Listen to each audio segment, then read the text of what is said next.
Anthony, first of all, how's Jake feeling after the match? Yeah, he was actually in pretty good spirits. But yeah, obviously,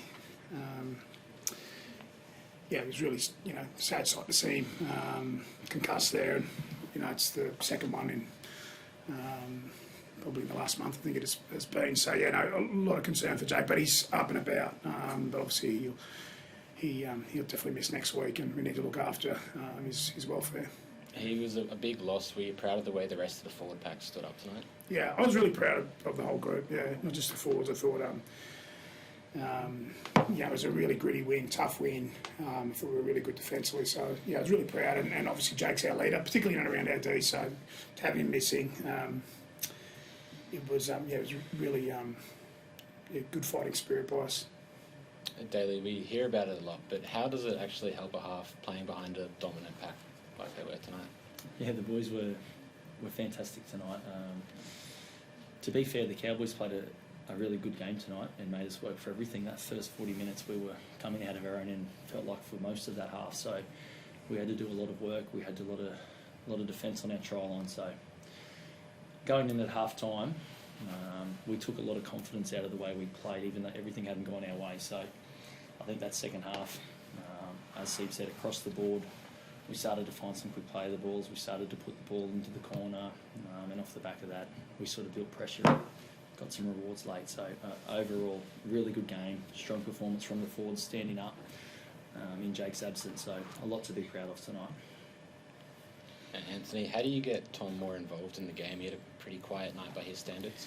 Yeah, look, I think where the Cowboys handed over the footy to us, like particularly in the first half, like it was in deep yardage, and all you can try and do is get behind the footy, try and create a little bit of momentum, and then they were suffocating us like Ches and Brooks were trying, having to kick out of, within our 30 metre zone for a lot of that first half. So, it's hard for Turbo to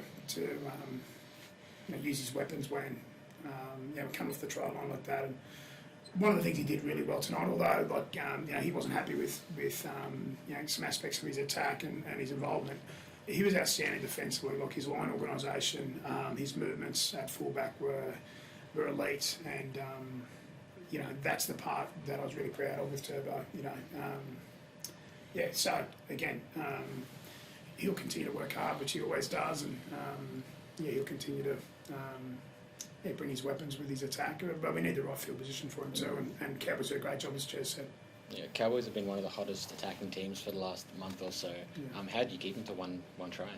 Oh, there's a lot of effort, ton of effort. As I said, I thought, Turbo was great with his line organisation, which people probably don't understand the importance of that. But I just thought it was just a real mentality to work for each other and talk and stay connected and turn off your mates pretty much. That's what it looked like tonight. And we got a team that really cares, and we've got a really connected team. And I thought that was what won us the game tonight. Do you think Halmole has anything to answer for with his on report? No, I thought it was quite an unlucky incident. I understood why the penalty came, but he didn't know that. I think it was Tuolangi. He didn't know that Murray was there, and certainly an accident.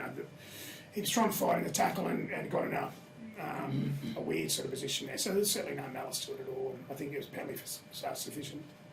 You touched on it a little bit earlier, Anthony, but going off the back of what we spoke about yesterday, the last sort of month, the results that you haven't been able to, I guess, collect over that last month. This game would, I suppose, be quite a confidence boost from tonight.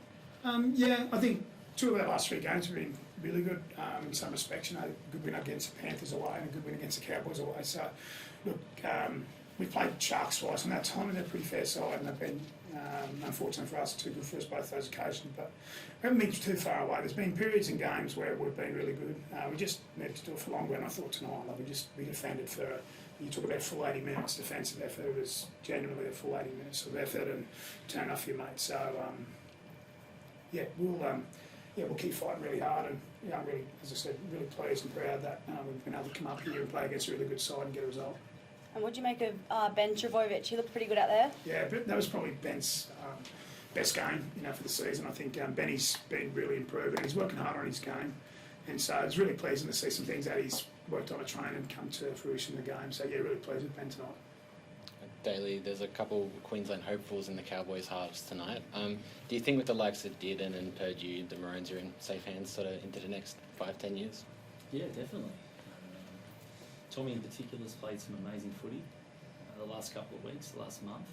He's been fantastic. So, and then young Jackson's obviously just started his career in the halves, and I'm sure, based on what I've seen, there's a long future ahead. So, it's great signs for the Cowboys and great signs for Queensland. So, yeah, I'm sure Tommy Dearden's going to be a part of the Queensland side for a long time. And, Thanks, guys. yeah, it's all good. Thanks. Wrapped us up. Yeah, that's enough.